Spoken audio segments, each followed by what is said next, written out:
Moose gave me this. LeBron, I don't know how you could stop him. Crazy. I don't know how you could stop him. And so LeBron James scores a $725 million Spring Hill deal with Nike, Redbird, and Fenway Sports Group. So Moose, enlighten the people, what is Spring Hill, why this is worth so much, what in the world? Yeah. So first off, man, shout out to Maverick Carter. That is my my idol from a distance, right? I feel like hopefully someday, you know what I'm saying? Someday soon. Hey, Maverick, special request, sir. You know what I'm saying? Brother Mr. Maverick Carter, special request for the Nicky and Moose podcast. You know, would love to have you on sometime. Huge fan. Love the work. Love just the mindset, the mentality. You know, just would love to have one of these 5 minutes, not too long, just 5 minutes, chat it up a little bit. Would be great. Yeah, just 5. But yeah, thanks for listening, and talk to you soon. Thanks. It's a whole voicemail. Yeah. You got to do the formal, polite letter on audio so he knows it's sincere. No, but seriously, man, incredible business mind. So basically, just for those who have been listening or just kind of coming across this, like, what is going on? It's not a $725 million deal. It's a $725 million evaluation. Spring Hill is their production company that they started some years back, and they have been deep into storytelling, right? There are multiple interviews where Maverick Carter has come out and said when he interned at Nike, the biggest thing that he learned was that Nike doesn't produce sneakers. They don't sell sneakers. They sell stories. So once he recognized the art of what they were doing, he really focused all of his energy on doing just that, retelling stories that matter for athletes, for minorities, people of the community, right? Different stories, and kind of projecting those voices. So that production company has landed deals with Nike and some of these other companies that its most recent deal gave it an evaluation because they sold a minority stake. So they sold a certain percentage of the company away to this major deal or this major company, and it gave it a $725 million evaluation. So we already know LeBron is worth $1 billion, but now their production company is on the verge of reaching that $1 billion mark in terms of its overall evaluation. So huge deal, not to mention the fact that I think earlier in the week, they also acquired another fitness company. I think it's called Tonal, which is like that. What is it? I don't know. How do you describe that? It's like the working out version of Peloton, I guess you would call it. On the wall and everything. On the wall with the computer screen and the bar. It's like a virtual gym, if you will, or an interactive gym. But they acquired, struck a deal with them as well just earlier in the week. So the fact that, and I would love that. I think that would be one of my questions. Like, when these things are happening, do they plan to release or announce them both in the same week so that they can just blow up the entire channel for an entire week? Because it's like, both deals in the same week. They were literally 2 days apart. But no, I think it's just a major accomplishment, and just love what they're continuing to do over there. Well, LeBron's been busy. Didn't he open up like an institution like last week or something like that? He has his I Promise School. Yeah, that's been up and running for a minute. Yeah. But it's he's just been busy. But the thing that got me with this particular deal is one of the partners is Epic Games, right? And they've done work before, but Mav was on, of course, a recent interview about this whole situation. And this is what he said. Metaverse is the future of the world. I'm just happy that we're partners with Epic, so we're going to be a part of that future. And as they build the future of the world and build what the metaverse actually looks like, Spring Hill Company will be their partner. As they build everything that's happening in the metaverse and digitally, we will be their partner for what's happening in real life. And how does content play a part in the metaverse? How does things that they launch in the metaverse also come to life in the real world. We did the first ever partnership with Epic where they launched a skin. They launched a LeBron skin in the game, and we did a real life experience and a real life piece of content in real life that launched at the same exact time, the first time they've ever done that. And we're going to do much more of that. Wow.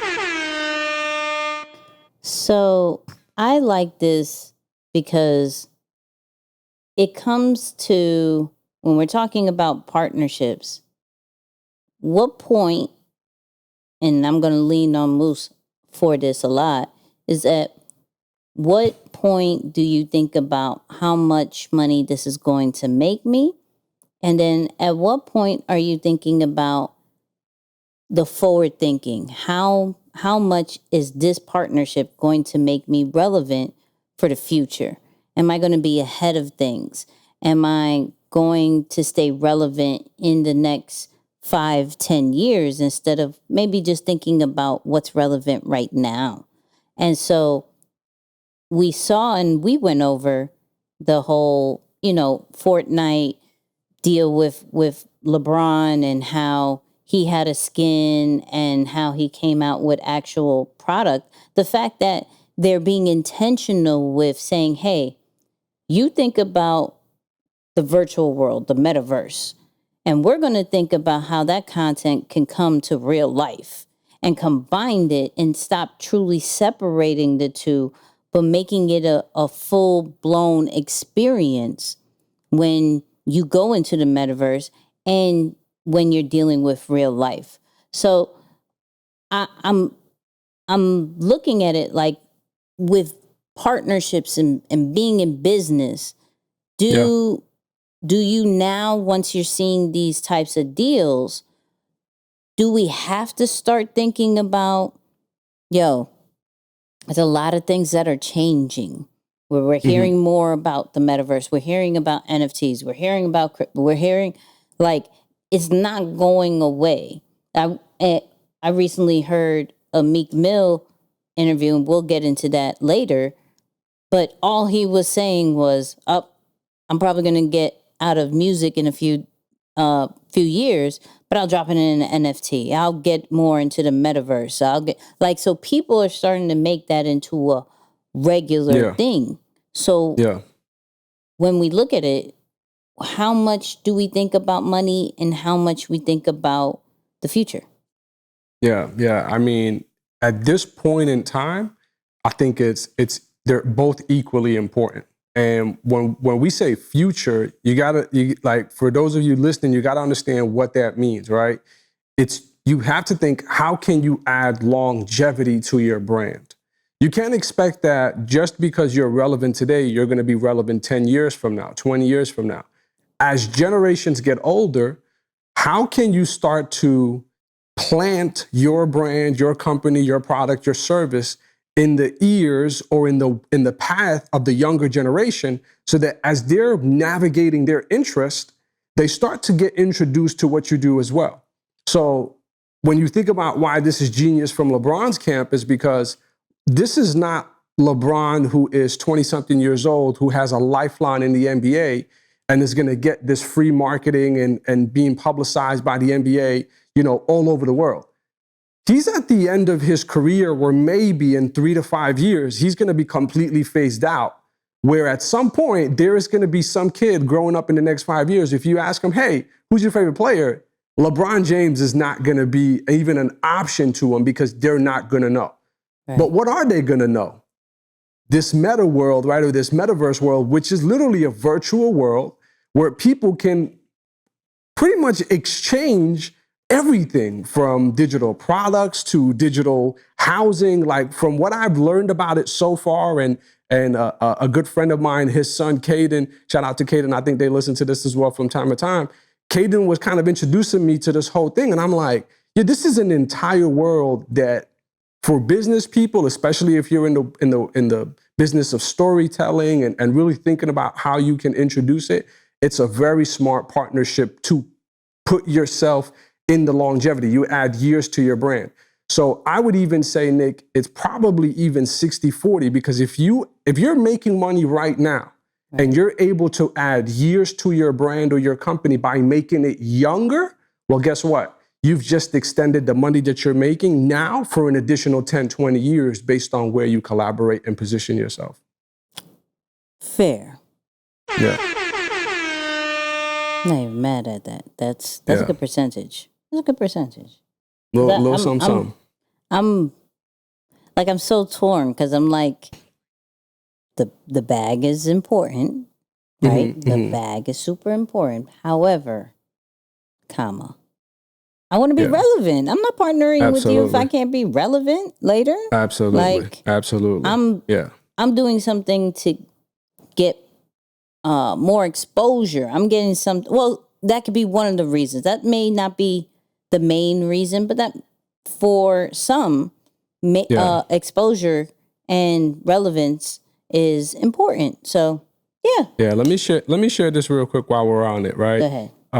I've been getting into the show Billions on Amazon Prime, and I don't typically like binge on any shows, but I've been catching an episode from time to time here and kind of starting to learn about it. And this applies to it, right? And this is probably something that I'll have to do like some form of like business masterclass at some point about it. But in one of the episodes, the guy who is like one of the main characters, Bobby Axelrod, I think his last name is. And for those of you who watched it, you probably know where I'm going with it. If you haven't, just listen to this part right here, right? Because it literally is a formula for how you can stay relevant and build your business to new heights, right? Mm-hmm. So in short, he's having a conversation with his wife where his wife is launching a new business and he didn't want to tell her that your business is not going to succeed. But she was going to him like, hey, put me in the room. I want to sit down at the table and negotiate this thing. So she catches him at a bad time and he just tells her this thing. Here's why it's not going to work. You're not the best in the world at it. Your service, formula, or delivery of method is not something you invented. There's no part of the process that's patentable or creates a unique user experience. You don't have an isolated market sector and you haven't branded the concept. So it's a little dense, but if you think about what he's saying, he's really saying, what part of the business have you demolished in a way that's been so unique, so dominated and isolated to you that's going to keep you around forever? If you don't have that, it almost makes no sense to stay on it, or look to build it long term. So again, when you think about why these partnerships are relevant, it's exactly for that reason. It keeps them in the game for a longer lifeline. That's good. I hope people took notes on that one. That was really good. Sheesh. Yeah.